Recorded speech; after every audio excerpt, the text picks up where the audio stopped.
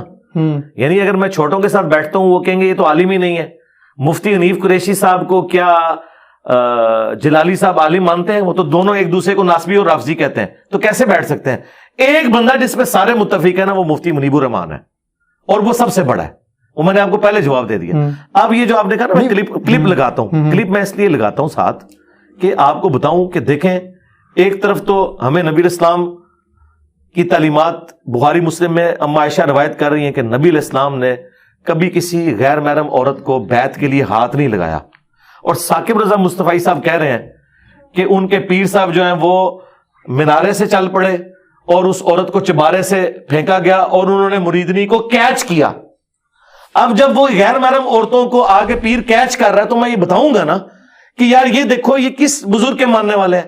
اسی طریقے سے جب آپ یہ بتاتے ہیں کہ شیخ عبد القادر جیلانی نے، الیاس قادری صاحب نے لکھا ہے کہ انہوں نے نگاہ مار کے اپنا مرید جلا دیا کیونکہ لوٹے کی ٹوٹی قبلہ رخ نہیں تھی، تو میں نے آپ کو بخاری مسلم سے بتانا ہے کہ انس ابن مالک کہتے ہیں میں نے 10 سال حضور کو وضو کروایا، آپ نے کبھی مجھے ڈانٹا بھی نہیں ہے. آپ کے پیر آپ کا دعویٰ ہے کہ رسول اللہ کے طریقے پہ ہیں، وہ تو مرید جلا دیتے ہیں. اس مرید نے تو پوری زندگی آپ کی مریدنی اس لیے بنایا تھا، وہ مریدگی کی تھی کہ اس کا خاتمہ ایمان پہ ہو، خاتمہ پیر کے ہاتھوں ہی ہو گیا. اور کہتے ہیں نہیں پھر انہیں لوٹے کی طرف دیکھا، لوٹا بھی سیدھا ہو گیا، پہلے ہی لوٹا سیدھا ہو گیا. تو اڈا پیر ہے زمانے جو ہوتا میں 302 کٹانی سی ہوتے کہ انہیں بندہ مارے بغیر کسی وجہ سے. یہ کوئی وجہ ہے کہ آپ بندہ مار دیں؟ تو جب آپ یہ کام کرتے ہیں تو ہم تو بتائیں گے نا یار یہ دین کون سا پیش کر رہے ہیں. اور پھر وہ آپ کے وہ جو پیر مصباحی صاحب، پیر مفتی جمال الدین بغدادی، ان کو تو چھوڑ دیں، ان کو تو عالم بھی نہیں یہ لوگ مانتے ہیں. مصباحی صاحب وہ کہتے ہیں میں اپنے رب سے توفیق مانگ رہا ہوں کہ انشاءاللہ میں نے اس کا رد ضرور کرنا ہے. میں ان کو 3 سال سے کہہ رہا ہوں کہ چلیں یار آپ ذرا درویش آدمی ہیں، آپ کی مجھے گفتگو کا انداز بڑا پسند ہے، اگرچہ آپ نے مجھے گالیاں بھی دی ہیں، تو چلیں آپ آ جائیں. توفیق جیل میں انہوں نے کل بھی آنا ہے جلسے میں، 3-4 بار جلسے میں آ چکے ہیں، میرا ذکر تک نہیں کرتے ہیں. میں تو کہتا ہوں ذکر کریں اور میری باتوں کا جواب دیں. انہوں نے کہا کہ تو بھی بتا کیمرے کے سامنے بازید کیا ہے. میں بھی بتاؤں گا. تو میں نے تو بتا دیا ہے کہ بازید کہتا تھا کہ میرا جھنڈا رسول اللہ سے بڑا ہوگا. اب یہ بتائیں کہ بازید کی کون سی خوبی انہیں نظر آئی ہے، اور یہ انہوں نے خود چھاپی ہوئی ہے ان کے بزرگوں نے. تو ہم ان کی کتابوں سے انہیں جو ہے وہ بتا رہے ہیں ان کی پکچر. پیر اجمل قادری صاحب نے ویڈیو میں کہا کہ ابو الحسن خرقانی کا کرتا جو ہے محمود غزنوی نے پیش کیا، سومنات میں فتح ہو گئی. میں نے بتایا کہ رسول اللہ کا کرتا صحابہ کے پاس تھا، جنگ قاسیہ میں 8,500 صحابہ شہید ہوئے ہیں، اس کی وجہ وہ نبی کا کرتا لے جاتے اور وہ کرتا شفا بھی دیتا ہے. مسلم شریف میں حدیث ہے کہ ام اسما بنت ابی بکر نے وہ کرتا نکالا اور کہا کہ ہم اس کا دھون مریضوں کو شفا کے لیے پلاتے ہیں. تو نبی کا کرتا دیکھ کے، اور نبی نے جب خود پہنا ہوا تھا صلی اللہ علیہ وسلم، ابو جہل نے تو کلمہ نہیں پڑھا، ابو الحسن خرقانی کا کرتا اتنا بڑا ہو گیا جی وہ قیامت تک ہند کی سرزمین میں کوئی کافر ہی نہیں رہے گا. کہانیاں جھوٹ. تو یہ ہم اس کو ایکسپوز کریں. اور مفتی جمال الدین بغدادی کی ایک ویڈیو آن لائن پڑی ہوئی ہے جس کے اندر انہوں نے کلیئر کہا کہ میں نے داتا گنج بخش شری جویری کو کھلی آنکھوں سے دیکھا، اور انہوں نے کہا کہ میں نے آپ صلی اللہ علیہ وسلم کی بھی زیارت کی. انہوں نے چیلنج کیا ہوا ہے کہ مینار پاکستان آ جاؤ اپنے بندے لے کے، میں آپ کو کھلی آنکھوں سے آپ صلی اللہ علیہ وسلم کی زیارت کرواؤں گا. تو پھر چیلنج قبول کرتے ہیں، چلیں مینار پاکستان. مجھے تو چیلنج قبول کرنے کی ضرورت نہیں ہے. جن کو نبی علیہ السلام کی زیارت کی تڑپ ہے یقیناً مجھ سے زیادہ بریلویوں کے نا، تو بریلوی جا کے دیدار کر رہے ہیں، پھر مجھے بتائیں میں بھی آ جاؤں گا.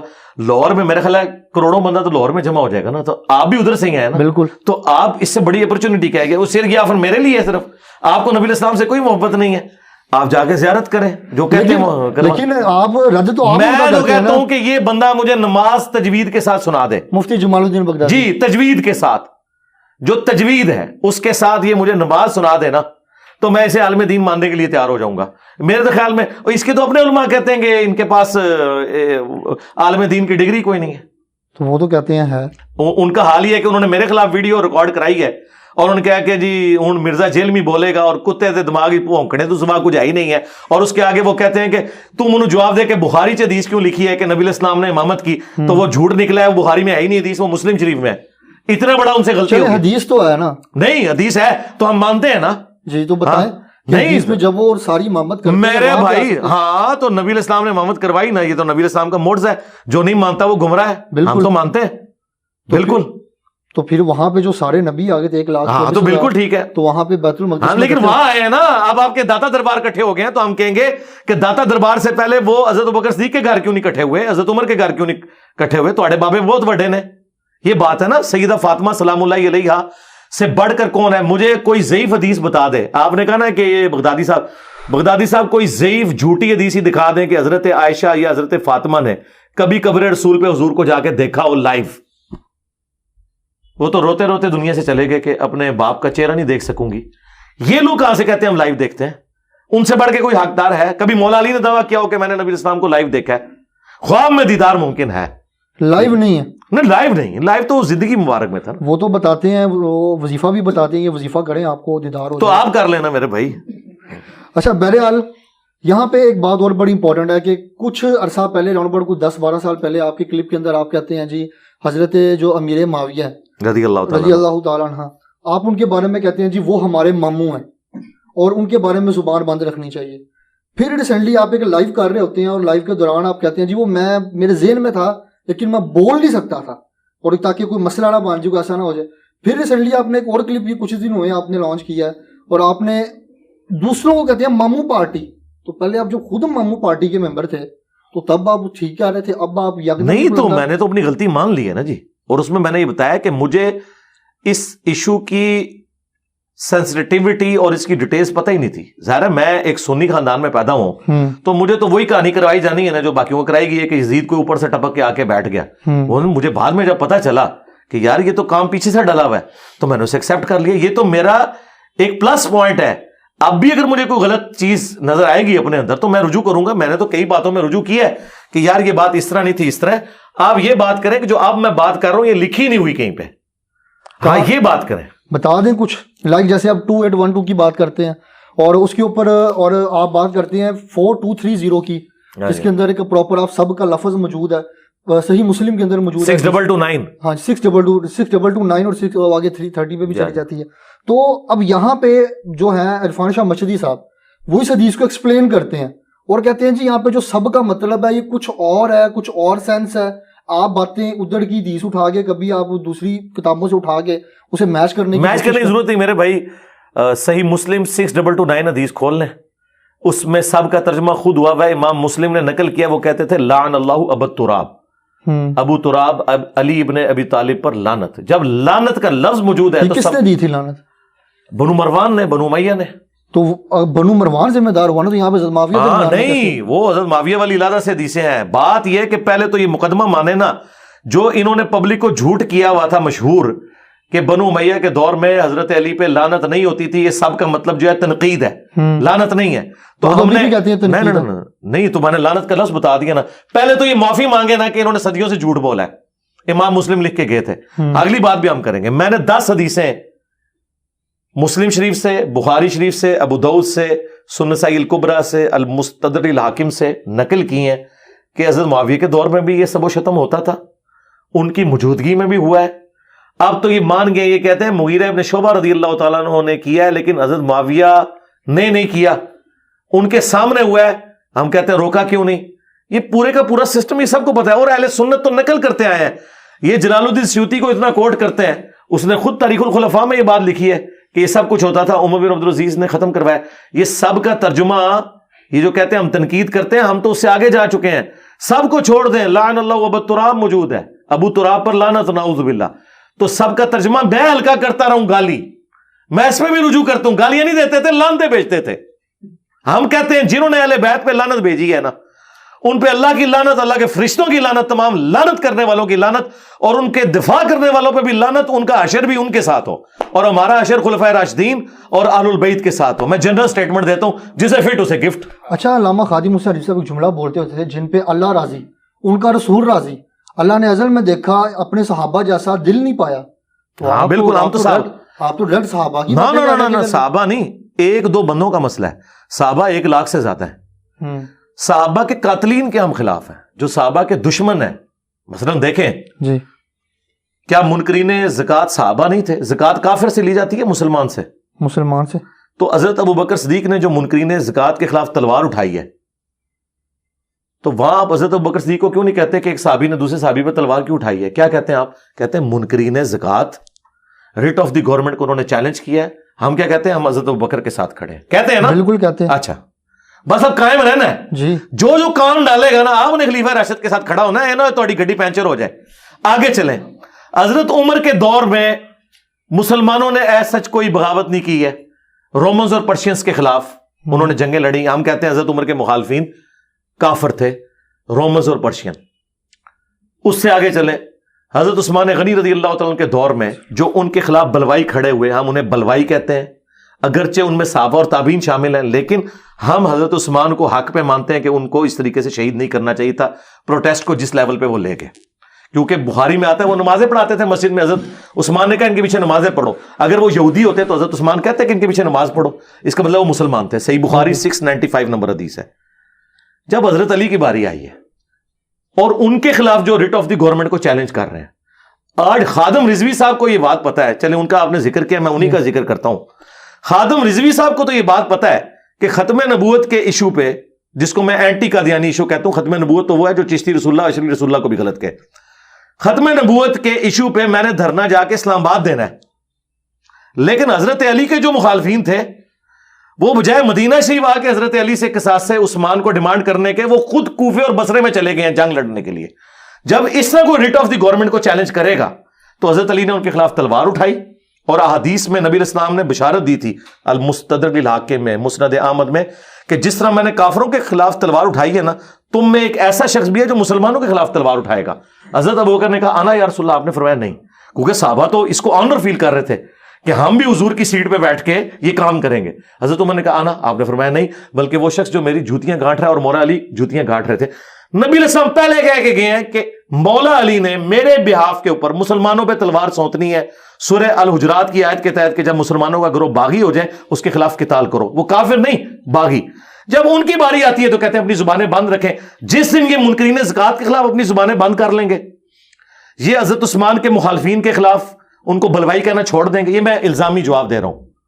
ویسے اس دن ٹھیک ہے, ہم بھی حضرت علی کے مخالفین جو ہے نا ان کے بارے میں اپنی زبان بند کریں گے, لیکن یہ کبھی ہوگا نہیں انشاءاللہ تعالیٰ. اس کی وجہ یہ ہے کہ جس کے خلاف میرے نبی نے ارشاد فرمایا کہ عمار کو باغی جماعت قتل کرے گی, عمار انہیں اللہ کی طرف بلائے گا, وہ دوزخ کی طرف بلا رہی ہوگی, میں اپنے نبی سے کیسے ٹکر لے لوں. صحیح بخاری 2812. لیکن وہ تو یہ کہتے ہیں کہ جی جو عمار بن یاسر رضی اللہ تعالیٰ عنہ کو باغی جماعت قتل کرے گی, وہاں پہ بات یہ ہے کہ رافضی کچھ شامل تھے اس جنگ میں. اب آپ جن کا نام لیتے ہیں وہ کہتے ہیں جی ان کو تو انہوں نے قتل کر دیا. وہ ایویں کہتے ہیں, یہ اسی طریقے سے کہانی ہے جو بغلوں میں بت رکھ کے آتے تھے. مسند احمد میں موجود ہے, ابو الغادیہ ایک صحابی تھے صلح حدیبیہ کے, انہوں نے عمار کو قتل کیا. وہ تو خود روتے تھے مجھ سے عمار کا قتل ہو گیا. آپ کہاں سے وکالت کر رہے ہیں؟ حدیبیہ میں تو ان کا شجر کے نیچے ہاتھ وہی بیعت ہوئی تھی. جی وہ جنتی ہو گئے. جی وہ جنت کی بشارت ملی نا, لیکن اس کے بعد ان سے غلط کام ہوا نا, وہ خود روتے تھے. کاش جو آپ مجھے مشورہ دے رہے ہیں آپ بھی ابو الغادیہ کو تسلی دیتے کہ حضرت کیوں رو رہے ہیں, آپ تو صحابہ شجرہ میں ہیں. لیکن وہ روتے تھے کہ چونکہ حضور نے فرمایا کہ عمار کا قاتل اور مال لوٹنے والا جہنم میں ہے, وہ روتے تھے کہ میرے اوپر یہ وعید فٹ ہو جائے گی. لیکن آپ ایک حدیث بیان کرتے ہیں, مجھے وہ ایگزیکٹ یاد نہیں ہے, اس کے اندر ایک جملہ ہے کہ وہ جب سر لے کر آتا ہے تو لوگ کہتے ہیں کہ ایک بندہ کہتا ہے میں نے قتل کیا, دوسرا بندہ کہتا ہے میں نے قتل کیا. اب شبہات تو یہ پیدا ہو گئے. نہیں, شبہات نہیں پیدا ہوئے, وہ ایک جھوٹ بول رہا تھا نا انعام لینے کے لیے, وہ انعام لینے آئے تھے نا. تو آپ کو کیسے پتا؟ نہیں, وہ یہ دنیا میں ایسا ہی ہوتا ہے کہ جب آپ حکمران کے سامنے, اب مجھے بتائیں آپ کے سامنے کو عمار بن یاسر کا سر لے کے دو بندے آئے, نعوذ باللہ, آپ تو بھی نعوذ باللہ پڑھ رہے ہیں, اس نے نہیں نعوذ باللہ پڑھا جس کے سامنے وہ سر لے کے آئے تھے, اس کو بھی نعوذ باللہ پڑھنا چاہیے تھا نا. تو وہ ایک کہہ رہا ہے کہ سر میں نے مارا ہے, دوسرا کہہ رہا ہے میں نے مارا ہے. تو وہاں نعوذ باللہ پڑھنے والے ہمارے اسکول آف تھاٹ کے لوگ موجود تھے, عبداللہ بن عمر بن عاص, انہوں نے کہا کہ ایک دوسرے پہ ہی پھینکو, یہ جو حضرت معاویہ سے تم انعام لینے آئے ہو تم ایک دوسرے پہ ڈال دو, کیونکہ حضور نے فرمایا تھا عمار کو باغی جماعت قتل کرے گی اور عمار کا قاتل اور مال لوٹنے والا جہنم کی آگ میں ہے. یہ تو جہنم کما رہے ہو, تم انعام لینے آئے ہو, اللہ نے تو جہنم میں پھینکنا ہے جس نے عمار کو مارا ہے. تم بہتر یہ ہے کہ دوسرے پہ الزام لگاؤ, انعام لینے آئے تھے, انہیں تو پتہ ہی نہیں تھا کتنا سینسٹیو میٹر ہے. اچھا, عبداللہ بن عمر عاص کے بارے میں بھی آپ کبھی کہتے ہیں جی وہ حضرت علی نے ان پہ قنوت نازلہ پڑھی, وہ عمر بن عاص پہ. عبداللہ بن عمر بن عاص جو ہے نا وہ تو الحمدللہ شیعہ علی تھے, ان کے بیٹے. ہاں ان کے بیٹے, ان کو تو سمجھ آ گئی تھی نا. ان کے بارے میں تو مسلم شریف میں 4776 نمبر حدیث ہے کہ ایک بندہ کہتا ہے کہ آپ ہمیں کہہ رہے ہیں امیر اطاعت کرو, اطاعت کی کرو امیر کی, اور آپ کے چچا کا لڑکا معاویہ ہمیں کہتا ہے ہم حرام خوری کریں, لوگوں کو ناحق قتل کریں, ہم اللہ کی بات مانیں سورہ نساء آیت نمبر 29, یا آپ کے چچا زاد کی بات مانے. تو وہ سر جھکا کے تھوڑی دیر بعد کہتے ہیں کہ معاویہ کی اطاعت کرو ان کاموں میں جس میں اللہ اس کے رسول کے مطابق چلائیں, اور جس میں وہ خلاف چلیں تم اس کی مخالفت کرو. عبداللہ بن عمر بن عاص تو ماشاء اللہ تعالیٰ پوری گیم سمجھ گئے ہوئے تھے. انہوں نے کوئی میری ویڈیو نہیں دیکھ کے یہ بات کی, اگر انہوں نے ان لوگوں کی ویڈیوز دیکھی ہوتی تو کہتے ہیں کہ صحابہ کے بارے میں زبان بند کرو, کیونکہ وہ سوال کرنے والا تابعی تھا. لیکن انہوں نے کہا, ان کو پتا چل کے ابھی کام ڈلا ہوا ہے, یہ اگر حضور نے اپنی بیٹی کے بارے میں کہا کہ میری بیٹی فاطمہ بھی چوری کرے اس کے ہاتھ کٹیں گے, تو باقی کسی کی کیا مجال ہے؟ یہ بات کدھر جائے گی؟ خدا نے ازل میں دیکھا اپنے نبی کے ساتھیوں جیسا دل نہیں پایا, تو پھر یہ بات کدھر چلی جائے گی اگر ہم یہ چیزیں کریں گے؟ وہ ساتھی ہم مانتے ہیں نا، حضرت ابو بکر، عمر، عثمان و علی، مہاجرین ساتھی ہیں نا جی، یہ ساتھی ہیں نا. تو وہ قرآن نے بتا دیا کہ ساتھی 3 قسم کے ہیں. ٹھیک ہے، قرآن جی سورہ توبہ کی آیت نمبر 100، 101 اور 102 کہ نبی اسلام کے جو ساتھی ہیں وہ 3 قسم کے ہیں. والسابقون الاولون من المہاجرین والانصار، جو سبقت لے کے شروع میں جو اہل ایمان تھے، مہاجرین میں بھی اور انصار میں بھی. دوسرا فرمایا پکے منافق ہیں لیکن نمازیں پڑھتے تھے، جنہیں تم نہیں جانتے اللہ انہیں جانتا ہے. ایسے پکے منافق ہیں، وہ تو چھوڑ دیں، وہ ہمیں نہیں پتا. ساتھیوں میں ہیں قانوناً وہ بھی صحابی ہیں. قانون اس لیے صحابی ہیں کہ ہمیں پتہ نہیں ہے نا، ہم تو انہیں ظاہر ہے. آپ مجھے بتائیں ایک بندہ حضور کے پیچھے نماز پڑھ رہا ہے تو آپ اسے کافر تو نہیں سمجھیں گے، مسلمان ہی سمجھیں گے نا. اس زمانے میں صحابی ہوگا، بریلوی دیوبندی اہل حدیث شیعہ تو نہیں ہے. اور تیسرا فرمایا ملے جلے اعمال کرنے والے ہیں، اللہ تعالیٰ ان قریب انہیں دیکھے گا. تو یہ ملے جلے اعمال کرنے والے ہیں. قرآن میں 3 کیٹیگریز ہیں، یہ پکڑ کے سب پہ رضی اللہ عنہ لگاتے ہیں. قرآن نے رضی اللہ عنہ اور رضوا عنہ انہیں کہا ہے کہ جو سابقون الاولون اور احسان سے ان کی پیروی کرنے والے ہیں، جو ان کے قاتلین ہیں وہ کیسے رضی اللہ عنہ ہو جائیں گے؟ لیکن اب دیکھیں نا، آپ کیسے فیصلہ کر سکتے ہیں اس چیز کا؟ ہم نے نہیں فیصلہ کیا، اللہ کے نبی کر گئے نا فیصلہ. آپ نے فرما دیا کہ عمار حق پہ ہوگا جی، وہ جنت کی طرف بلا رہا ہوگا، مخالف جماعت جو ہے وہ باطل ہوگی. تو آپ جو جماعت ہے اسے باطل سمجھتے ہیں کیونکہ رسول اللہ نے فرمایا جملہ تو دوزخ کی طرف بلانے والی جماعت، دوزخ کی نہیں، دوزخ کی طرف بلانے والی. ہاں، تو مسلمان اکثر کام وہی کر رہے ہیں جو دوزخ کی طرف لے جانے والے ہیں، لیکن ہم انہیں دوست کی نہیں کہتے. جھوٹ بولنا کیا ہے؟ دوزخ کی طرف لے جانا. تو ہم کسی جھوٹے کو یہ تو نہیں کہتے دوست کی، کام دوست کی والا ہے. ظاہر خلیفہ وقت کے خلاف کھڑا ہونا، قرآن نے تو کہا تلوار سے ان کو سیدھا کرو جو خلیفہ وقت کے خلاف کھڑے ہوں، کیونکہ وَأُولِي الْأَمْرِ مِنْكُمْ کے تحت ہے. یہ کہانی ڈالتے ہیں نا کہ دونوں طرف صحابہ ہی تھے وہ لڑے گا. وہ کہتے ہیں بھائی تھے، دونوں بھائی تھے جی، بھائی ہوتے ہیں تو بھائی آپس میں لڑ نہیں پڑتے، بڑا بھائی چھوٹے بھائی کے ساتھ لڑ پڑتا. تو یہ اس میں تو بس ٹھیک ہے، جو بڑا بھائی تھا نا اس نے قنوت نازلہ پڑھی ہے، ہم تو بڑے بھائی کے ساتھ ہیں، تو ہم پھر قنوت نازلہ پڑھنی شروع کر دیں. اب بڑے بھائی کی سنت پہ عمل کریں. حضور نے تو کہا علیکم بسنتی و سنت الخلفاء الراشدین المہدیین. ٹھیک ہے نا. اور دوسرا نبی اسلام نے فرمایا، صحیح مسلم کی حدیث ہے، جب ایک امیر کی بیعت ہو جائے جو اس کے خلاف کھڑا ہو اسے قتل کر دو. حضرت علی کی بیعت ہو چکی تھی. حضرت علی کی بیعت انہی صحابہ نے کی ہے جنہوں نے ابو بکر، عمر، عثمان کو خلیفہ چنا ہے. ان کے خلاف جو کھڑے ہوئے ہیں وہ واجب القتل تھے. وہ تو کہہ رہے ہیں قصاص عثمان کے لیے کھڑے ہوئے. قصاص عثمان کے لیے خلیفہ سے ڈیمانڈ کی جاتی ہے، خلیفہ کے خلاف تلوار نہیں اٹھائی جاتی. مثلا خدا نہ خواستہ آپ کے بھائی کو یا والد کو کوئی قتل کر دے تو آپ کیا پارٹی اور جتھا بنا کے سپریم کورٹ پہ حملہ کریں گے یا سپریم کورٹ میں رٹ فائل کریں گے؟ اور پھر سپریم کورٹ میں حضرت علی جیسا بندہ ایماندار بیٹھا ہوا ہو، پھر تو کوئی گنجائش ہی نہیں ہے. پارٹی اور جتھا بنانا تو یہ تو رٹ آف دی گورنمنٹ کو چیلنج کرنے والی بات ہے. صحیح. ہاں، ہمیں اس جنگ سے اختلاف ہے. صرف وہ یہ کرتے نا قانون ہاتھ میں نہ لیتے، جس طرح حضرت عثمان کے مخالفین نے قانون ہاتھ میں نہیں لیا تھا، صرف گھیراؤ کیا تھا، پھر بعد میں انہوں نے ایکٹیویٹی پرفارم کی. جب تک وہ ٹھیک تھے ہم انہیں ٹھیک مانتے ہیں کہ یار ان کا احتجاج تھا، حضرت عثمان نے بھی نہیں روکا کیونکہ وہ صحابہ تھے. اس میں کئی صحابہ جو ہیں وہ اصحاب شجرہ میں شامل تھے، وہ صحابہ تھے. لیکن جب انہوں نے قتل کیا ان میں سے کسی بندے نے تو وہ ایکٹیویٹی غلط ہو گئی. کیا اس بندے کو کوڈ کیا گیا کہ وہ بندہ کون تھا؟ نہیں، ظاہر ہے کہ معلوم تھا. میرا بھائی آج کے زمانے میں جب سی سی ٹی وی کیمرے ہیں تو قاتل کا پتہ نہیں چلتا، اس زمانے میں تو پتہ ہی نہیں چلتا. پوری جماعت کو تو نہیں مارا جا سکتا. اچھا، یہاں پر ایک اور بڑا حفاظت کرنے والے معلوم ہے کون تھے، حسن و حسین تھے. اچھا، یہاں پہ جتنی ویڈیوز آپ ہی ہم دیکھتے ہیں، ایک فیل ہوتا ہے کہ جیسے نا کوئی رافضی بیٹھ کے نا اپنے اسٹیج کے اوپر لگا ہوا ہے، اور یہ ایک فیلنگ ایک آتی ہے. کیونکہ جب باغ فدق کی بات آتی ہے، آج سے 6 سال پہلے آپ نے کہا تھا کہ میں ایک کلپ بناؤں گا اور جیسے میں پورا ڈیٹیل سے سرچ کر کے چیز نکال کے لاتا ہوں، میں 4-5 گھنٹے 6 گھنٹے کا کوئی کلپ بناؤں گا. وہ 6 سال گزر گئے ہیں. آپ نے دو الگ باتیں، آپ نے بات کر دی رافضیوں والی، ایک بات کر دی ناسبیوں والی. ایک بات پہ رہے نا، لیکن دیکھیں نا، میں تو نہ رافضی ہوں نہ ناسبی ہوں. میں تو الحمدللہ اہل سنت کے منہج پہ ہوں، کتاب و سنت کا ماننے والا ہوں اور اسی کو لے کے آگے چل رہا ہوں. اب یہ رہ گیا کہ میں کوئی رافضیوں والی بات کرتا ہوں. رافضیوں والی بات اس دن ہوگی جب میں کوئی ایسی بات کروں جو قرآن بخاری مسلم میں نہ لکھی ہو. اور اگر قرآن بخاری مسلم میں لکھی ہوئی ہے تو رافضی تو قرآن بخاری مسلم ہوا، میں کہاں سے ہوا؟ میں تو صرف ایک لے مین کی طرح اس میں سے بیان کرتا ہوں. اچھا، باغ فدق کا آپ نے کہا تھا کہ میں 6.5 سال پہلے راؤنڈ اباؤٹ آپ نے کہا تھا کہ میں پورا ڈیٹیل کلپ بناؤں گا. ہاں جی، ضرورت ہی نہیں پڑی نا. آپ ایک بات سے کیسے مائنس کر سکتے ہیں کہ جی وہ مینیجریل ایشو تھا، مینیجریل ایشو کی وجہ سے ایسا ہو گیا، اتنا بڑا فرقہ لانچ ہو گیا، اتنا بڑا فرقہ بن گیا؟ وہ اس کی وجہ سے نہیں لانچ ہوا، وہ آپ کے ماموں کی وجہ سے لانچ ہوا ہے. ہاں، یہ ذہن میں رکھیے گا. یہ جو شیعہ فرقہ ہے یہ بائی پروڈکٹ ہے ناصبیوں کی. جب شیعہ نے علی پہ مظالم ہوئے بنو امیہ کے دور میں، حضرت علی پہ لعنتیں کی گئیں، تو وہ غصہ جمع ہوتے ہوتے ہوتے یہ اینڈ رزلٹ نکلا. جس طرح میں آج آپ کو بتاتا ہوں کہ آپ کے ایکس آرمی چیف نے جاتے ہوئے آخری تقریر کی ہے کہ 70 سال سے فوج قربانیاں دے رہی ہیں، لیکن دنیا میں سب سے زیادہ گالیاں ہماری فوج کھاتی ہے، باوجود اس کے کہ سب سے زیادہ قربانیاں ہم لوگ دیتے ہیں.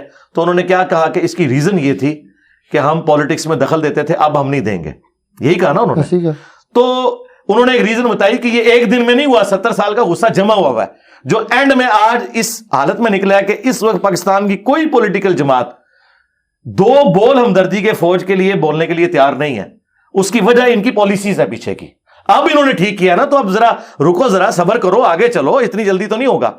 تو یہ جو اس وقت اینٹی فوج بیانیہ آیا ہے نا، یہ بائی پروڈکٹ ہے اس کا جو انہوں نے لچ تل کے رکھا 70 سال تک پالیٹکس میں. اب یہاں پہ ہے، جب یہ لچ تل کے رکھے گی بنو امیہ 60 سال تک ممبروں پہ حضرت علی پہ لعنت کروائے گی، تو اس کا اینڈ رزلٹ پھر یہ نکلے گا کہ رفضیت کا فتنہ اٹھے گا. تو پھر اب آپ صبر کریں گے، اب طریقے سے آپ نے اس مقدمے کو لے کے چلنا ہے. اس مقدمے کو لے کے چلیں گے اور ان کو بتائیں گے کہ یہاں پہ معاملہ مس ہینڈل ہوا، یہاں پہ آپ کا موقف غلوب پہ مبنی ہے. جس طرح ہم نے بتایا ہے، ہماری اس پلیٹ فارم کے ساتھ کتنے لوگ اٹیچ ہیں. آپ باغ فدق کی بات کریں، لفظ فدق ہوتا ہے زبر کے ساتھ، فدق نہیں فدق. ہاں یہ یاد رکھنا ہے، یہ مولوی والی غلطی نہیں نکالی، میں چاہ رہا ہوں کیونکہ ایک پلیٹ فارم ہے، ایک اچھی بات لوگوں تک چلے. یہ باغ فدق کا یا جاگیر فدق بیسیکلی اس کا جو ایشو ہے نا، اس کو میں نے to cut the story short یہ کیا تھا کہ at the end of the day سیدنا علی رضی اللہ تعالیٰ عنہ بقول شیعہ کے امت کے وسیع تر مفاد میں اس فیصلے پہ خاموش ہو کے ایکسپٹ کر لیتے ہیں اسے، اور بقول اہل سنت کے وہ اس فیصلے کو درست سمجھتے ہوئے ایکسپٹ کر لیتے ہیں. دونوں نے یہ مان لیا کہ ایکسپٹ کر لیا. کس نے؟ مولا علی نے. اب مولا علی نے ایک فیصلے کو ایکسپٹ کیا، پوری زندگی انہوں نے حضرت ابوبکر یا حضرت عمر کے ساتھ اس معاملے میں کوئی لڑائی نہیں کی. تو آج 1400 سال کے بعد جو ایشو پہلے ریزالو ہو چکا تھا اس کو دوبارہ سے اٹھانے کی ضرورت نہیں ہے. اب اس پہ ہمارے پہ اگر کوئی آرگومنٹ کرتا ہے نا کہ صحابہ کرام کی جو جنگیں ہوئی تھی اس کو کیوں آپ اٹھاتے ہیں، اس لیے کہ وہ ریزالو نہیں ہوئی تھی، کیونکہ حضرت علی نے کہا ہے کہ قیامت کے دن معاویہ اور میرے درمیان فیصلہ ہوگا. میں نے معاویہ کو معاف نہیں کیا، لیکن ابو بکر عمر کے کیس میں حضرت علی نے ان کی خلافت کو ایکسیپٹنس دی ہے. جس سے مولا علی کی دوستی ہے یعنی ابو بکر عمر، ہماری قیامت تک اس سے دوستی ہے، چاہے ان کے اینڈ سے کوئی زیادتی بھی ہوئی ہو بقول روافظ کے، یا ان کا فیصلہ 100% درست ہو بقول اہل سنت کے. تب بھی اینڈ رزلٹ یہ ہے کہ حضرت علی نے کمپرومائز کیا، ہم کمپرومائز کرتے ہیں، اس میں سے نکالنے کی کوئی فائدہ نہیں ہے. نہیں، یہاں پر آپ نے ایک وہ کوڈ کی تھی میرے ذہن میں آ رہی ہے کہ باغ فدق کا جو واقعہ آئی تھنک سو بان ابی یاش ایسا نہیں، وہ تھا حضرت فاطمہ کی شہادت. ہاں، جھوٹی، وہ تو جھوٹ ہے نا. تو وہ شیعہ کے بہت بڑے عالم ہیں، انہوں نے 40 ریفرنس دائر کیے ہوئے ہیں. کوئی 40 ریفرنس نہیں، وہ آپ ریفرنس کھول کے پڑھیں، مجھے بتائیں اس میں کون سی حدیث کی کتاب میں ریفرنس ہے. وہ کہتے ہیں ساری آپ کی کتابیں. نہیں، میری کتابیں نہیں، میں تو کسی بابے کو سمجھتا نہیں ہوں. میری کتاب وہ ہوگی بخاری سے نکالیں، مسلم سے نکالیں، ٹھیک ہے. انہوں نے نکالا ہے مصنف ابن ابی شیبہ سے، وہ تو میں پہلے ہی بیان کر چکا ہوں. ان کی یوٹیوب پہ پیدائش سے پہلے میں نے وہ ساری روایتیں بیان کی ہیں. اس میں کہاں لکھا ہے؟ اس میں صرف اتنا ہے کہ حضرت عمر نے یہ کہا تھا کہ اگر فاطمہ تمہارے گھر پہ کوئی میٹنگ ہوئی خلافت کے حوالے سے تو میں اسے آگ لگا دوں گا. ٹھیک ہے. ہم نے یہ کہا تھا کہ یہ ان کی طبیعت کی سختی تھی، انہیں جملہ نہیں بولنا چاہیے تھا نبی علیہ السلام کی بیٹی کے لیے. لیکن اس سے یہ کیسے ثابت ہو گیا کہ انہوں نے آگ لگا دی ہے؟ وہ جو آگ لگا دی ہے نا، وہ تو اس طرح، وہ تو کئی بار بندہ اپنی بیوی کو کہتا ہے کہ میں تجھے چھوڑ دوں گا، اور بیوی کہتی ہے کہ میں دونوں نبڑ لواں گی. اس کے بعد پوری زندگی ہنسی خوشی وہ رہتے ہیں. اس کا یہ مطلب تو نہیں طلاق ہو گئی ہے، کچھ ہوا تو نہیں نا. جو ہونے والا ہے نا یہ نکالتے ہیں تاریخ کی جھوٹی کتابوں سے. ابان بن ابی عیاش جس کو امام مسلم نے لکھا ہے کذاب ہے، ٹھیک ہے. علامہ جو خوئی تھے انہوں نے بھی کہا ہے کہ یہ ضعیف ہے. انہوں نے بلکہ اب تو کئی شیعہ کے بڑے علماء بھی اس چیز کو مانتے ہیں. لیکن at the end of the day میں ان ساری روایتوں کو کہتا ہوں سائڈ پہ رکھیں. کیا حضرت علی کسی ایسے خلیفہ کے ساتھ کمپرومائز کر سکتے تھے جس نے ان کی بیوی کو قتل کیا ہوا تھا، اور اس سے بڑھ کے اس خلیفہ کو اپنی بیٹی دے دیں؟ اسی بیوی کی بیٹی ام کلثوم جس کی ماں کو بقول ان کے حضرت عمر نے قتل کیا تھا، وہ کیسے عقد میں دیں گے؟ اور یہ شیعہ بھی مانتے ہیں کہ ام کلثوم عقد میں دی ہوئی تھی. وہ مانتے ہیں، وہ کہہ رہے ہیں زبردستی ہوئی ہے. جی زبردستی ہوئی ہے, تو میں کہتا ہوں پھر حضرت علی شیر خدا تو نہ ہوئے, بات تو ختم ہو وہ پھر کہتے ہیں کربلا کے اندر بھی تو امام حسین علیہ السلام کے ساتھ ظلم ہوا ہے نا, نہیں وہاں پہ بھی ہو سکتا ہے. نہ, یہ دو باتیں الگ ہیں. حضرت علی علیہ السلام شیر خدا, ٹھیک ہے, بالکل کوئی شک نہیں. تو وہ حضرت علی کے اوپر کربلا کیوں نہیں ہوئی کہ وہ لڑتے اور شہید ہو جاتے؟ نہیں ہوئی نا. یہ تو ان کے لیے سوال ہے نا. جی سوال ہے نا, ٹائم قیامت تک جواب دو کہ حضرت علی نے کربلا کیوں نہیں بنوائی اپنے لیے ابو بکر عمر سے لڑائی کر کے. اس کا مطلب یہ ہے کہ وہ اس کو صحیح سمجھتے تھے جو انہوں نے کیا. حضرت حسین علیہ السلام کی شہادت اس بات کا ثبوت ہے کہ وہ سسٹم کو صحیح نہیں سمجھتے تھے. یہی تو ہم کہہ رہے ہیں, جہاں سسٹم صحیح ہے وہاں درست ہے. یہاں پہ جہاں تک صلح حسن کا تعلق ہے, اس کی وجہ سے جو اہل سنت نے پلی لی ہوئی ہے وہ بھی بالکل غلط ہے, اور جو شیعہ کا موقف ہے وہ بھی بالکل غلط ہے. اہل سنت کی پلی یہ ہے کہ صلح حسن کا مطلب یہ ہے کہ حضرت حسن نے حضرت میر معاویہ کو لیجیٹمائز خلیفہ مان لیا. نہیں, انہوں نے امت کے مفاد میں ان کے ساتھ صلح کی شرائط کے اوپر. لیکن صلح تو کی نا, جن کے ساتھ جنت کا شہزادہ صلح کر رہا ہے. جی ہاں, جنت کا شہزادہ صلح کر لے, ہماری صلح ہی ہے الحمدللہ. میں حسینی ہوں نا, تو حسین نے حضرت معاویہ کے 20 سال میں کوئی تلوار نہیں حضرت حسین نے اٹھائی معاویہ بن ابی سفیان رضی اللہ تعالیٰ کے خلاف. ہماری صلح ہے. لیکن جب وہ صلح کرنے والا اپنی صلح کی شرط توڑ دے پھر کیا ہوگا؟ تو وہ شرط جب ٹوٹی, شرط کیا تھی کہ اپنے بعد تم امت کو شورا پہ چھوڑو گے. انہوں نے اپنے بیٹے کو نامزد کیا, حضرت حسین علیہ السلام میدان جنگ میں اتر ہے. ٹھیک ہے, یہ اس پوری بات کو سمجھیں, جہاں تک صلح تھی وہاں تک صلح, اور وہ بھی اس صلح کا بھی حال میں وہ تو کہتے ہیں بیٹا اپنی مرضی سے ہی اس نے سارے. یہ پوری بات تو مکمل ہو لیں دیں میرے بھائی. آپ چھیڑ رہے ہیں پی ایچ ڈی تھیسز اور مجھے کہہ رہے ہیں کہ ستنجے کے پتھر کتنے ہیں, وہ تو میں آپ کو دو بتا دوں گا. آپ نے پی ایچ ڈی تھیسز ہے, یہ پورا ایک مقدمہ ہے. جی اس مقدمے کو سمجھیں. تاریخ ابن کثیر میں حضرت حسین ابن علی کا خط ہے جو معاویہ ابن ابی سفیان کے نام انہوں نے لکھا ہے کہ میں اللہ سے ڈرتا ہوں کہ میں اللہ کو کیا منہ دکھاؤں گا کہ شریعت کے خلاف جو تیرے دورے ملوکیت میں کام ہو رہے ہیں اور میں خاموش ہوں, اس طرح کا پروٹیسٹ نہیں کر رہا. میں اپنے بھائی کی صلح پہ آج بھی قائم ہوں, لیکن جو تم نے میرے بھائی کے ساتھ کمٹمنٹ کی ہے اسے پورا کرنا. اس میں ایک کمٹمنٹ یہ تھی کہ مرنے کے بعد امت کو شورا کے حوالے کرو گے, وہ اس نے کمٹمنٹ پوری نہیں کی. اس لیے حضرت حسین ابن علی میدان عمل میں نکلے, پھر حضرت حسین ابن علی شہید ہوئے. اب میں آپ سے ایک سوال کرتا ہوں, کیا امام حسن نے اس لیے صلح کی تھی کہ ان کے چھوٹے بھائی کو اس طرح قتل کر دیا جائے؟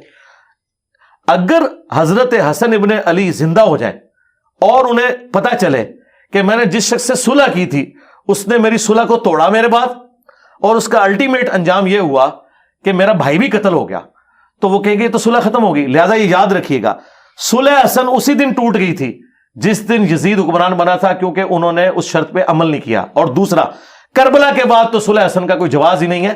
یہ اسی طرح صلح حدیبیہ بھی ٹوٹ چکی ہے.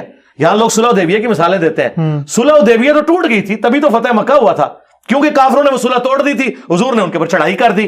تو یہاں پہ بھی صلح ٹوٹ گئی, اور نبی علیہ السلام نے حضرت علی کو یہ صلح حدیبیہ اور تحکیم کو آپ نے کمپیئر کیا ہوا ہے, تو صلح حسن ٹوٹ چکی ہے. لیکن صلح حسن تب بھی نہیں ٹوٹ گئی تھی جب حضرت معاویہ رضی اللہ عنہ کا وصال ہو گیا تھا, کیونکہ اس کے بعد وہ یزید آ گیا, تو صلح حسن تو نہیں آ نہیں گیا تھا, یزید کو بنا کے گئے ہیں. بخاری میں موجود ہے, اپنی زندگی میں بیعت لی ہے.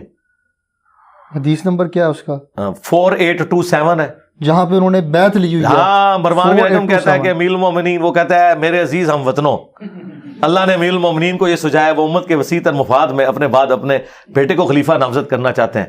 تو آپ کھول کے پڑھ لیں بخاری میں, اور تفسیر ابن کثیر میں سورۃ الاحقاف کی آیت نمبر 17 کے کانٹیکسٹ میں ابن کثیر نے پورا وہ واقعہ بخاری اور باقی ساری حدیث کی کتابوں سے جمع کیا ہے کہ عبد الرحمن بن ابی بکر کھڑے ہوتے ہیں کہ تیرا امیر المومنین تو چاہتا ہے کیسر و کسرا کے طریقے پہ چلے, ابو بکر عمر کے طریقے پہ نہیں.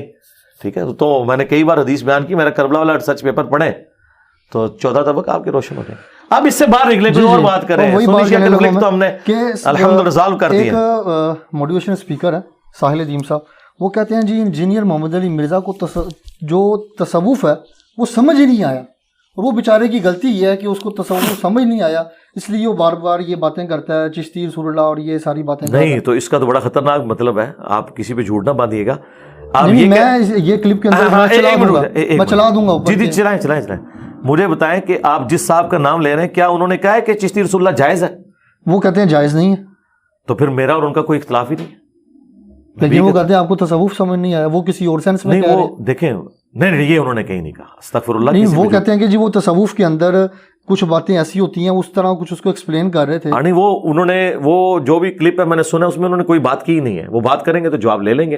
صرف انہوں نے ایک بات کی ہے, اس کا جواب میں آپ کو دے دیتا ہوں. انہوں نے یہ کہا ہے کہ یہ جو جعلی صوفی پھر رہے ہیں نا, یہ اس بات کی دلیل ہے کہ جعلی چیز کی اصل بھی کوئی موجود ہوتی ہے نا. تو میں نے اس کا جواب ان کو دیا نا کہ یہ جال کس کی ہے, کس اصل کی ہے. تو میں نے ان کو بتایا کہ اصل یہ تھا کہ غلاف کعبہ چڑھتا تھا. انہوں نے جعلی بابوں کی قبروں پہ چادریں چڑھانا شروع کر دی. اصل یہ نہیں ہے کہ رسول اللہ کی قبر پہ کچھ چادر چڑھاتے تھے مولا علی علیہ السلام, تو یہ اس کی اصل نہیں ہے. یہ انہوں نے نقل اتاری ہے کعبے کی اور بالکل غلط اینالوجی بنائی. اچھا, میں نے انہیں بتایا کہ اصل یہ تھی کہ انبیاء اصل ہوتے تھے جو ٹرو ریپریزنٹیٹیو ہوتے تھے اس پلانٹ ارتھ پہ. نبیوں کی لوگ عزت کرتے تھے. جب انہوں نے دیکھا کہ نبیوں کو تو لوگ اتنی رسپیکٹ دیتے ہیں, تو انہوں نے یہ کلیم کیا ہم نبی کی سیٹ پہ آ کے ان کے خلفاء کی حیثیت سے بیٹھ گئے ہیں. نبی علیہ السلام کے وضو کا پانی صحابہ نیچے نہیں گرنے دیتے تھے, ان کا پسینہ مبارک خوشبو کے طور پہ لیتے تھے. انہوں نے اپنے بابوں کے پسینے, منہ کی ہڈیاں اور ان کے تبرکات لینے شروع کر دیے, حالانکہ حضرت ابو بکر, عمر, عثمان و علی کے کسی نے نہیں لیے تھے. تو اس کی اصل انبیاء تھے. یہ انبیاء کی نقلیں اتار کے انبیاء کے دین میں انہوں نے رکھنا ڈالا ہوا ہے. اور دوسرا وہ جو کہتے ہیں نا احیاء العلوم, انہوں نے ذکر کیا جی احیاء العلوم پڑھیں. ہاں, سمتھنگ لائک کچھ ایسا ہی جی. تو آپ کی اطلاع کے لیے عرض ہے کہ یہ تصوف کی جن کتابوں کا آپ لوگ نام لیتے ہیں اور جن کتابوں کا نام آپ نے صرف سنا ہوا ہے, وہ کتابیں میں نے اس وقت پڑھ لی تھی جب میری داڑھی بھی نہیں نکلی تھی.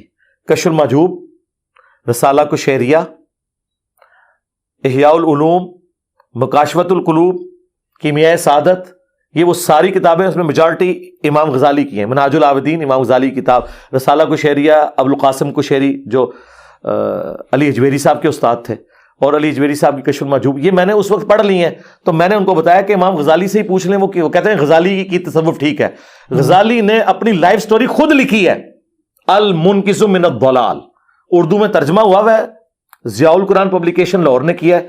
اس کا اردو میں عنوان ہے اندھیروں سے اجالوں کا سفر. اس میں امام غزالی نے اپنی لائف سٹوری بتائی ہے کہ میں صوفی کیوں بنا. اس میں تو وہ دعویٰ کر رہا ہے میں انبیاء سے ڈائریکٹ ملتا ہوں. تو مجھے بتائیں کسی صحابی نے حضور کی وفات کے بعد ان سے ملاقات کی ہے؟ کبھی مولا علی نے, کبھی سیدہ فاطمہ نے. اتنے بڑے بڑے بلنڈرز اس میں لکھے ہوئے ہیں. تو یہ وہی کچھ ہے اور کیا ہے, ایک جیسے ہی ہیں. اچھا, یہاں پر ایک بات اور بھی ہے کہ وہ نا پورٹلز کی ایگزامپل دیتے ہیں قرآن پاک سے کہ وہ ذوالقرنین ڈوبتے ہوئے سورج کے مقام پر گئے کالی جگہ پہ, تو وہ تو ہول ہوتا ہے. مطلب کیا قرآن پاک میں نہیں اس طرح ہے ہی نہیں. وہ میرے بھائی وہ تو قرآن لٹریچر کی زبان میں بات کرتا ہے. جیسے آپ ساحل سمندر پہ غروب ہوتے ہوئے دیکھتے ہیں سورج, تو وہ لگتا ہے اٹ سیمز لائک دیٹ. وہ کہتے ہیں جی آسمان قیامت, ان کے کہنے سے کچھ نہیں ہوگا, دروازے ہو جائے گا تو وہ قیامت الدین ہوگا نا. ٹھیک ہے, لیکن دروازے کچھ ہیں تو دروازے جی ہیں نا. اس سے کیا ہوتا ہے, وہ پورٹلز کیا ہیں. نہیں اس طرح نہیں نا کریں کہ ادھر سے آپ کوئی چیز اٹھائیں ادھر سے. آپ وہ بات کریں جو قرآن و سنت میں لکھی ہوئی ہے, ہم اس کو مانیں گے. آپ نے جو اپنا کو رنگ بھرنا ہے تو وہ ہم پابند نہیں نا. نہیں, یاجوج ماجوج جو ہے وہ کہتے ہیں جی بلندیوں سے اترتے ہوئے نظر آئیں گے. جی اگر وہ دنیا پہ ہیں تو ان کی تعداد تو ابھی تک اربوں میں. جی نبی علیہ السلام نے تو یہی بتایا, صحابہ کو تو یہی پتا تھا. زمین پہ ہے, مطلب اسی زمین, جی اسی زمین پہ اللہ تعالیٰ نے پردے میں رکھا ہوا ہے. جی میرے اور آپ کے ساتھ فرشتے اٹیچ ہیں, میں نے نہیں دیکھے ہیں, پردے میں رکھے ہوئے اللہ نے. جب چاہیں گے ظاہر ہو جائیں گے. اس میں کون سا یہ جو تباہ آزمائی کرنا ہے نا قرآن و سنت میں, ہم یہ کہتے ہیں قرآن و سنت میں جتنی بھی چیزیں جو عقیدے سے تعلق رکھتی ہیں نا, وہ عقائد و نظریات الحمدللہ قرآن اور سنت میں اسٹیبلش ہوئے ہیں. اس میں اگر آپ ایسی تباہ آزمائی کریں گے کہ جو اصل میں موجود نہیں ہوگی, وہ آپ کے لیے مصیبت کھڑی ہو جائے گی. ہم اتنا مانتے ہیں جتنا احادیث میں ہے. اس کے بعد اگر کسی نے تباہ آزمائی کرنی ہے, اور وہ بھی خیر میرے خیال پابند نہیں کرتے, وہ کہتے ہیں میرے خیال میں. بالکل وہ یہی. تو جب آپ کا خیال ہے, آپ کا خیال تو دین نہیں ہوگا. دین وہ ہے جو لکھا ہوا ہے. ٹھیک ہے, وہ تو لوگ باتیں کرتے ہیں جی چائنیز جو ہیں یاجوج ماجوج ہیں, تو آپ کہتے رہے ان کو, کیا فرق پڑتا ہے اس سے. آپ کہتے رہے نا, ہمیں کیوں پابند کرتے ہیں. ہمیں تو آپ بلیک اینڈ وائٹ میں بتائیں گے کہ یہ یوں لکھا ہوا ہے. ہمارے نبی نے تو بتایا کہ اللہ تعالیٰ کانا نہیں ہے اور دجال کانا ہوگا, اس کی ایک آنکھ ہوگی. یہ فزیکلی ایک بندہ ہے جس نے سامنے آنا ہے, اور بخاری مسلم میں احادیث اس پہ گواہ ہے. اگر آپ کہتے ہیں یہ کوئی بندہ نہیں ہوگا, کسی سسٹم کا نام ہے, ہم کہتے ہیں سسٹم کا ریپریزنٹیٹیو ضرور ہے لیکن بندہ تو ہے وہ. لیکن وہاں ایک حدیث بھی ہے کہ صحابہ وہ ساحل کے کنارے لگتے ہیں تو وہ دجال کو دیکھتے ہیں. ہاں تو ٹھیک ہے, تو بھی تو وہ ساحل کنارے, تو وہ جا کے انہوں نے کہیں دوسرے پلانٹ پہ دیکھا تھا یا ادھر ہی دیکھا تھا زمین میں؟ لیکن ابھی تک تو دجال آیا ہی نہیں دنیا میں, اس میں وہ ٹائم نہیں, تو دجال تو پیدا ہوا ہے نا, ظاہر نہیں نہ ہوا. اچھا پیدا ہوا ہوا ظاہر نہیں. جی ساروں کا یہ عقیدہ ہے, یہی حدیث میں آتا ہے, سب کا یہ عقیدہ ہے. صحیح. ہاں جی. اچھا یہ ایک اور بڑا آج کل نا ایک مسئلہ بڑا چل رہا ہے کہ جو 75 کے نوٹ کے اوپر سر سید احمد خان کی تصویر ہے, حسن نقشبندی صاحب نے اس کو پھاڑ کے کہا کہ یہ قادیانی ہے. تو میرا یہ پوائنٹ آف ویو ہے کہ اتنے علماء بیٹھے ہوئے ہیں, تو 75 کے نوٹ کے اوپر ایک قادیانی کی تصویر کیسے لگا دی گئی؟ اور پھر یہاں پہ وہ آپ لوگوں کو بھی کرتے ہیں کہ جی اس دور میں جیسے سر سید اپنے قائد سے باہر نکلا تھا, ایسے انجینئر محمد علی مرزا. یار ابھی دو لادہ سوال کر رہے ہیں نا, ایک جگہ دوسرے نہیں, بات اور نہیں نا. ایک بات جو آپ پہلے 75 کے نوٹ پہ رہے نا, پھر 100 کے نوٹ پہ بھی آ جاتے ہیں. ہاں جی, 75 کے نوٹ والی بات کر لیں, پھر اگلی بات چلیں. دیکھیں 75 کے نوٹ کے اوپر اگر سر سید احمد خان کی تصویر آئی ہے اور آپ جس مولوی کا نام لے رہے ہیں اس نے کہا قادیانی ہے, آپ مجھے بتائیں آج سے پہلے, اس مولوی سے پہلے کسی نے سر سید احمد خان کو قادیانی کہا ہے؟ آپ نے کبھی سنا ہو؟ میں نے سنا نہیں ہے. تو اس کا مطلب یہ کہ اس کی اختراع ہے. اس سے پوچھیں کہاں لکھا ہوا ہے کہ وہ قادیانی ہے, کہاں لکھا ہوا ہے؟ ہاں وہ نیچری تھا, یعنی نیچر کا ماننے والا, معجزات کا منکر تھا, یہ سب کچھ تھا. علی گڑھ یونیورسٹی انہوں نے بنائی, محمد علی جناح اور ڈاکٹر اقبال دونوں ان کی تعریف کرتے تھے. تو اس سے کہ تھوڑی جرت کرے اور یہ کہیں کہ محمد علی جناح اور ڈاکٹر اقبال, جن کے اشعار ان کے خادم رضوی صاحب بھی پڑھتے تھے, یہ بھی قادیانی نواز تھے, کیونکہ یہ تعریفیں کرتے تھے سر سید احمد خان کی. کیونکہ آپ لوگ تو ہمیں یہی پڑھاتے ہیں کہ کسی کے کفر میں شک کرنے والا بھی کافر, اس کو پروموٹ کرنے والا بھی کافر, اور اس میں شک کرنے والا بھی کافر. تو پھر صرف اس سے نہ رہو, محمد علی جناح پہ بھی آئے, جو کئی لوگ کہتے ہیں وہ شیعہ ہیں, تو آئے ان کے اوپر بھی. یار ان چیزوں سے باہر نکلیں, جس کی جو کنٹریبیوشن ہے اس کو ایکسیپٹ کریں. سر سید احمد خان سے میرے بہت زیادہ اختلافات ہیں, جس طرح میرے احمد بریلوی اور اشرف تھانوی صاحب سے اختلافات ہیں. وہ بھی من مانی تعویلات کرتا تھا قرآن کی اور احادیث کی, یہ لوگ بھی کرتے تھے. اگر یہ رحمت اللہ علیہ ہیں تو وہ بھی کسی کا رحمت اللہ علیہ ہوگا. ٹھیک ہے نا جی. بات تو یہ ہے کہ جرم تو ایک طرف ہی ہے, یعنی ایک طرف کے لوگ اسے جرم مانتے ہیں, دوسرے اس کی تعریف کر دیتے ہیں. تو اس بنیاد کے اوپر اگر آپ نے تصویر ہٹانی ہے, اور اگلی بات, نہ علامہ اقبال کی داڑھی ہے اور نہ محمد علی جناح کی داڑھی ہے, تو بغیر داڑھی والوں کی تصویریں کیوں لگی ہوئی ہیں نوٹ کے اوپر؟ یہ میں پھکی اینٹی وینم الزامی جواب دے رہا ہوں. یہ نا ان چیزوں سے باہر نہیں. میں تو کہتا ہوں جس کافر نے بھی پاکستان بنانے کو کنٹریبیوٹ کیا ہے نا, کوئی حرج نہیں ہے کہ پاکستان کے نوٹ کے اوپر اس کی تصویر بھی ڈالی جائے, وہ اس کی کنٹریبیوشن ہے. عقائد وہ اپنے ساتھ لے گیا. پاکستانی فوج میں کئی کرسچنز ہیں جنہوں نے جان دی ہے پاکستان بچانے کے لیے. ہاں ہم ان کی آخرت کے حوالے سے کوئی ان کو سال ثواب یا دعائے مغفرت نہیں کر سکتے, لیکن یہ تو نہیں کہہ سکتے کہ ان کی پاکستان کے لیے کنٹریبیوشن نہیں ہے. آپ کو پتا ہے پاکستان تو جو سندھ اسمبلی ہے اس میں ایک کرسچن تھا جس کے ایک ووٹ کی وجہ سے یہ پاکستان کا حصہ بنا, اور اس نے پاکستان کے حق میں ووٹ دیا تھا. اگر وہ ادھر ووٹ دے دیتا تو یہ ادھر چلا جاتا. تو چھوڑ دیں یار, یہ ان چیزوں سے باہر نکلیں. یہ تو ایک فرقے کو نہیں, ان کو چھوڑیں. سر سید احمد خان کو چھوڑ دیں. کیا بریلوی اشرف تھانوی صاحب کی تصویر ماننے کے لیے 75 کے نوٹ پہ تیار ہوں گے؟ اور دیوبندی جو ہے وہ احمد بریلوی کی تصویر ماننے کے لیے تیار ہیں. اور تھوڑے اپنے باویاں دی اتنی اوقات نہیں کہ انہوں نے کروڑا لوگ ایکسیپٹ کرن, تو چھوڑ دو یار, کیا فرق پہنتا ہے. ٹھیک ہے. بہرحال ناظرین ہمارے ساتھ انجینئر محمد علی مرزا, ان کے اوپر جتنے الزامات لگائے گئے اور جہنمی اور جہلمی, ان سے کچھ گفتگو کی, اور کیا پوائنٹ آف ویو تھا جو بھی تھا کمنٹ باکس میں رہ کے اظہار کریں. اور جتنے بھی معاملات, جتنی بھی اس کے کلپس بنیں گے آگے, اور اس میں جو کچھ بھی ہوگا, جو بھی آپ کی رائے کمنٹ باکس میں کرے, اپنا خیال کیے گا. اللہ حافظ. پاکستان زندہ باد, اسلام زندہ باد, پاک فوج پائندہ باد. جزاک اللہ خیر.